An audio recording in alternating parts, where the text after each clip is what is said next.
안녕하세요 여러분.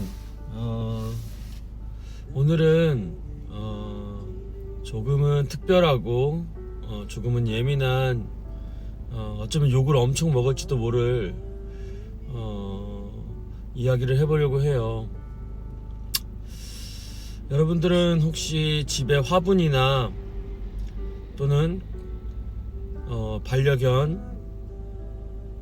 반려묘를 혹시 키우고 계신가요? 그러면 저를 먼저 너무 미워하지 마시고 성경과 주님의 뜻 안에서 이 이야기를 이해해 주셨으면 좋겠어요. 저는 이 이야기가 실제가 되었던 경험은 사실 우리 부모님의 화분사랑이었어요. 제가 선교사에서 돌아와서 다시 이제 주님을 인격적으로 만나고 주님과 함께 삶을 살아가고 있을 때 이사를 한번 해야 했어요. 이사를 하는데 화분이 문제가 된 거죠. 여러분 그거 아세요 혹시? 여러분 우리 집은 사람이 다닐 길이 없었을 정도로 사람이 화분과 화초를 피해 다녀야 할 정도로 아파트인데도 불구하고 화분이 가득 차 있었어요. 베란다부터 해서 거실로 이어진 통로까지 가득 차 있었죠. 네, 아름답기도 하고 공기에 좋기도 하고 여러가지 이득도 있었겠죠. 그런데 여러분 은근 불편했어요. 그리고 물도 줘야 되고 때에 따라 분갈이도 해줘야 되고 그리고 때에 따라 영양제 비료도 줘야 했죠. 제가 매일 한 건 아니지만 원치 않은 저도 가끔은 강제적으로 해야 했어요. 그런데 진짜 문제는 이사할 때 일어났어요.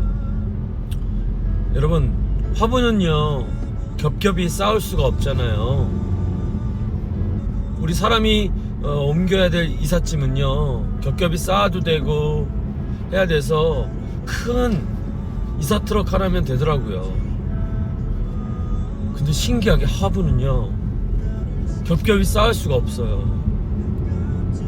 그래서 여러분 트럭을 2대나 불렀어요. 더 그러니까 총 3대의 트럭이 그 중에 한 대만 인간을 위한 이삿짐, 다른 2대는 오로지 화분을 위한 이삿짐이었어요. 여러분 이게 이해가 되세요? 네, 저는 이해가 처음에 되지 않았어요. 솔직히 말씀드릴게요. 돈이 아까워서였을 거예요. 그리고 너무 힘들어서였을 거예요.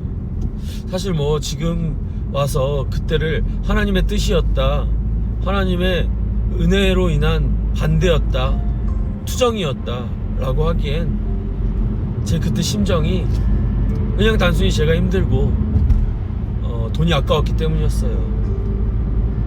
그런데 여러분 그 시간이 지나고 저 또한 인간인지라 많은 생각을 하게 됐죠. 그리고 그 이후에 친구네 집이나 여자친구네 집에 강아지나 고양이를 키우는 것들을 보게 됐어요. 근데 뭐 강아지 고양이 키우는 걸 나빠하지 않아요. 왜냐면 진짜 실제로 저도 강아지를 좋아하고 어렸을 때 저희가 단독주택에 살 때는 정원 앞에다가 강아지를 키우기도 했거든요. 집에 들이진 않았지만요. 근데 여러분 그 집에서 키우는 강아지 고양이들 보면서 뭔가 이상했어요. 그 집에 날리는 먼지, 털, 그리고 그 아무리 깨끗이 한다 해도 남아있는 강아지만의, 고양이만의 냄새.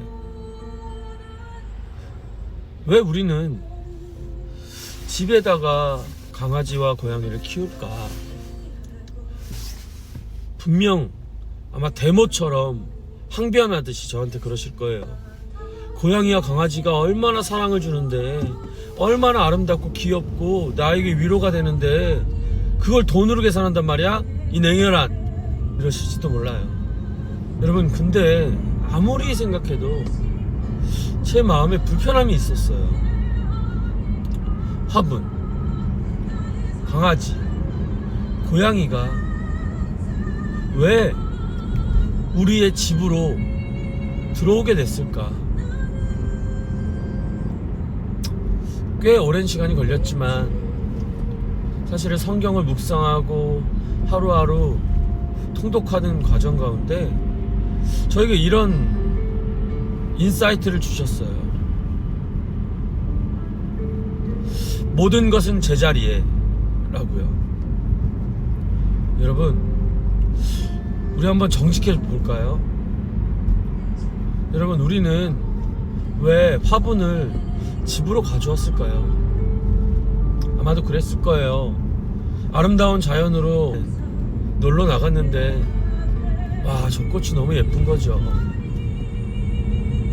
저 화초와 나무가 너무 매력 있는 거죠. 그래서 가까이에서 보고 싶었던 거예요. 가까이에서 누리고 싶었던 거죠. 사실 화려하고 멋진 말들 많이 있겠지만 고양이도 강아지도 내가 외로워서, 내가 혼자 있어서 그것도 있지만, 내가 고양이를 좋아하니까, 내가 강아지를 귀엽게 여기니까 내 곁에 가까이 두고 싶은 건 아닐까요? 곁에 가까이 둬보니까 혼자 있는 나에게 위로도 되고 즐거움도 됐죠. 그런데 진짜 이유는 내가 원하는 것을 내 곁에 두고 싶은 거 아닐까요? 그걸 깨닫고 나서, 아, 정말 그런가? 그럼 그런 상황들이 지금 우리의 삶에서 요즘 강아지, 고양이, 화초를 키우는데 목숨을 거는 세대들 앞에서 하나님이 분명히 어떤 상황과 인사이트를 보여주실 텐데 그게 뭘까?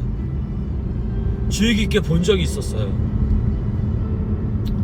근데 여러분, 어렵지 않게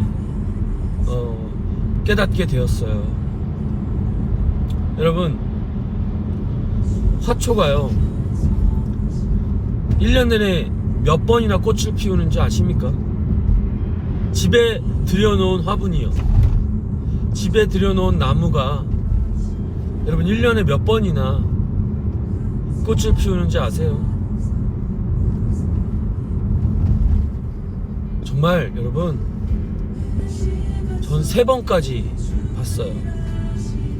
그리고 여러분, 원래는 시들어야 될 나무가 1년 내내 시들지 않았어요. 그리고 저는 그 화분과 화초에게 물을 줘야 하고 시간을 내서 영양제를 사고 줘야 하며, 병이 들면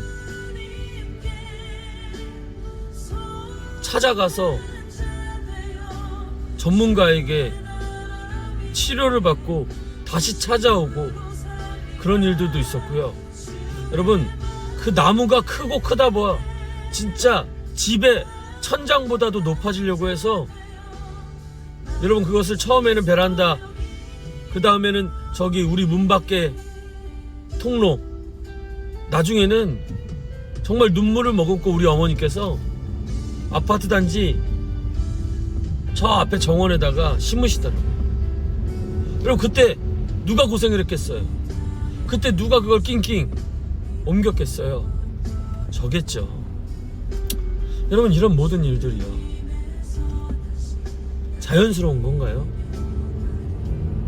사랑하니까 희생하는 거다? 과연요? 그러면요, 고양이는 어떨까요? 강아지는 어떨까요? 여러분, 우리가 강아지를 키우다 보면 막 대리석이나 바닥 재질에 따라 강아지가요 관절이 다치거나 수술해야 된대요. 여러분, 우리 인간이요 의료보험이 있기 때문이긴 하겠지만 우리 인간이 관절이 다쳤을 때 얼마가 들까요? 근데 여러분, 저는 이웃집 할머니가 키우는 고양이가 관절을 다쳐서 수술을 해서 우리 아이들 유모차 같은 거에 실려 있더라고요. 그래서 어떻게 기부스를 했네요 그랬더니 수술했어요 그러더라고요. 수술하는데 얼마 들어요? 그랬더니 그 당시에 여러분 300만 원이라고 그러더라고요. 저는요 귀를 의심했어요. 죄송하지만 고양이한테 300만 원을? 이런 생각이 들었죠. 여러분, 요즘에는 고양이 호텔, 고양이 유치원, 고양이 우울증 치료센터 그런 게 있더라고요. 여러분, 그게요 사람 유치원보다 비싸다면서요. 여러분, 이게 자연스러울까요? 그러다가 전 너무나도 놀라운 실체를 좀 보게 됐어요. 모든 분들이 그런 건 아니에요. 오해하지 마세요. 하지만 의외로 꽤 많은 분들이 강아지 꼬리가 없는 강아지들이 있더라고요. 그래서 제가 그 주인분에게 왜 이 강아지는 꼬리가 없어요? 그랬더니 그러시더라고요. 강아지요 꼬리 잘랐어요. 네? 뭐 꼬리가 다쳤나요? 꼬리가 어떻게 문제가 있었나요? 아니요. 강아지가요 사실은 꼬리에서 털이 제일 많이 날려요. 그래서 집이 깨끗해지기 위해서 잘랐어요. 그러더라고요. 에? 이게 뭔 상황이지? 라는 생각이 들었어요. 강아지를 사랑한다면서요. 강아지를 너무 좋아해서 집으로 데리고 온 거라면서요. 저는 어느 순간 이해가 되지 않았어요.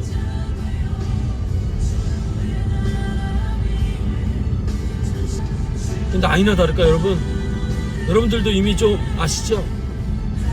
더 큰 문제가 발생했어요. 어떤 강아지가 짖는데 소리가 안 나는 거예요. 그 강아지가 왈왈왈 하는 것 같은데 소리가 이런 것 같고 안 들려요. 그래서 여러분, 이 강아지는 왜 이래요? 그랬더니 뭐라 그랬겠어요? 주변 집에서 강아지가 너무 짖는다고 항의를 너무 많이 해서요 강아지가 못 짖는 수술을 했어요. 에?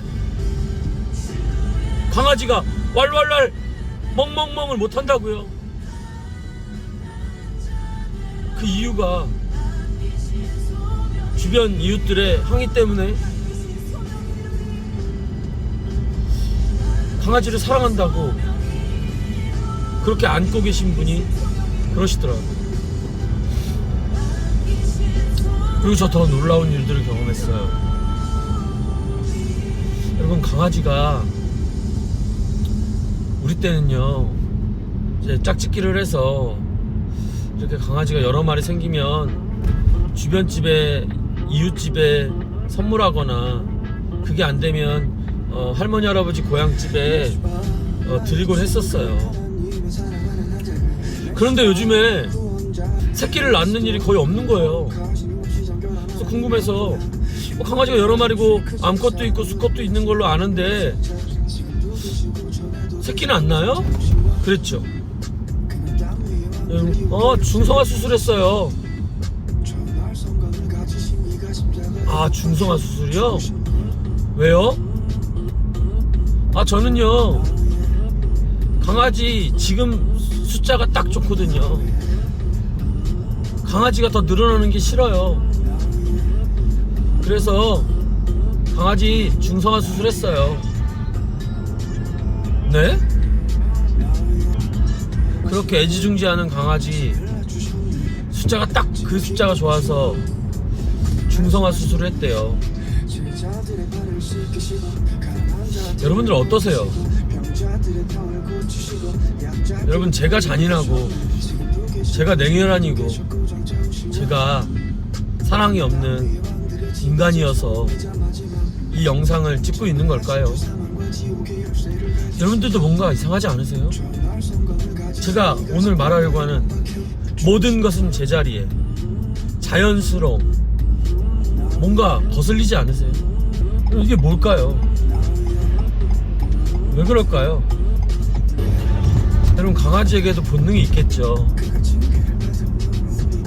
위험을 느끼면, 반가우면 짖고 꼬리를 흔들고, 때가 되면 털갈이를 하고요. 때가 되면 사랑하는 강아지를 만나서 새끼를 낳고요. 종족을 번식시키고요. 이게 모든 동물의 자연스러운 본능이죠. 근데 우리는 사랑한다면서 집으로 데려와, 아니 정직히 말하면 내 곁으로 데려와 그 본능을 누릴 수 없게 꼬리를 자르고 목소리가 안 나오게 하고 중성화 수술을 해요. 그리고 여러분, 화분도 꽃도 나무도요. 여러분, 꽃은 필 때가 있고요, 질 때가 있어요. 그리고 죽는 것도 권리예요. 시드는 것도 자연의 이치라고. 비가 오면 물을 머금고 햇빛이 비치면 자라나는 본능과 자연의 섭리를 따라 산다고요. 그런데 우리가 사랑해서 우리 곁으로, 우리 집으로 데려온 화분들은 1년에 3번도 꽃이 피고요. 죽고 싶어도 죽을 수가 없어요. 시들 수가 없죠. 여러분, 저는 이 모든 상황들을 경험하면서 하나님이 제 마음 안에 이런 마음을 주셨어요. 모든 것은 제자리에, 내가 아름다운 꽃을 보러 자연으로 나아가자. 아름다운 나무를 누리기 위해 내가 나무에게로 가자. 내가 강아지, 고양이, 호랑이, 사자, 기린, 다람쥐, 이런 동물들을 보기 위해 내가 그들이 있는 그 자연으로 가자 라고 마음을 먹었어요. 그 이후로 저는요, 저희 집에는요 어떤 화분도 인위적으로 구입하지 않았어요. 그리고 우리는 강아지도 고양이도 키우지 않아요. 우리 아이가 그렇게도 고양이를 키우고 싶다고 하지만 전 아이에게 화낸다기보다 계속 이 얘기를 해줘요. 우리 꽃을 보러 자연으로 가자. 우리 고양이같이 귀여운 동물 보러 자주 나가자. 아빠가 우리 딸, 우리 아들 자주 데리고 가줄게 라고 말합니다. 그리고 우리 아이들도 어느 순간부턴가 다 이해할 수는 없겠지만 받아들이는 것 같아요. 여러분, 제가 또 궤변을 늘어놓는 건가요? 제가 수천만 반려묘, 반려견 분들께 미움받을까요? 화분, 난초, 선인장, 그런 것들을 수집하는 모든 분들에게 제가 돌을 맞으려나요? 여러분, 아니요, 어쩌면 이것이 우리의 욕심 때문이라는 것을 알게 될 수도 있지 않을까요? 네, 맞아요. 간혹이요, 정말로 너무 외로워서 주변에 나를 함께할, 나를 위로할 인간이라는 존재가 너무 없는 각박한 세상이 되어서 정말로 어쩔 수 없이 우리 곁에 화분과 고양이와 강아지 등이 우리의 옆을 지켜줄 수도 있겠죠. 하지만 여러분, 만약에 그렇다면요, 우리는 그에 합당한 대가 지불을 해야 해요. 여러분, 세상도 그래요. 뭔가를 선택할 때 기회비용이라는 것이 생겨요. 다른 것을 선택하지 않을 때 생기는 손해비용이죠. 그것을 감당할 각오가 되어야만 우리는 그것을 구입하고 선택할 수 있는 책임이, 권리가 주어지는 거잖아요. 그러면요 여러분, 우리가 강아지와 고양이를 집으로 데리고 올 때, 그 선택을 할 때 말이죠, 우리는 그 고양이를, 그 강아지를 그 본성에 맞게 자유롭게 살 수 있도록 보살펴줘야 되고요, 지켜줘야 하고요, 노력과 헌신을 게을리해서는 안 돼요. 이런 책임감, 이런 결심 없이는 반려묘와 반려견을 키우는 것이 옳은 거 아닐 수 있어요. 그냥 단지 내가 원하는 숫자, 내가 원하는 목소리, 내가 원하는 털날림, 내가 원하는 냄새, 그런 거 말고요, 강아지를 강아지로서 내 옆에 두기로 결정했냔 말이에요. 고양이를 고양이로서 내 곁에 두기로 결심했냐는 이 말입니다. 전 여러분들에게 오늘 도전하고 싶어요. 여러분들, 하나님은 우리가 모든 것이 제자리로 돌아가기를 원하세요. 근데 우리는 꽃과 나무와 고양이와 강아지를 제자리에 두고 있냔 말입니다. 그리고 제자리에 두지 못할 상황이라면 그 모든 것을 감당할 각오를 하셨냐는 말입니다. 저는 여러분들이 각자의 생명을 제자리에 두실 줄 아는 지혜로운 여러분들이 되셨으면 정말 좋겠습니다. 파이팅!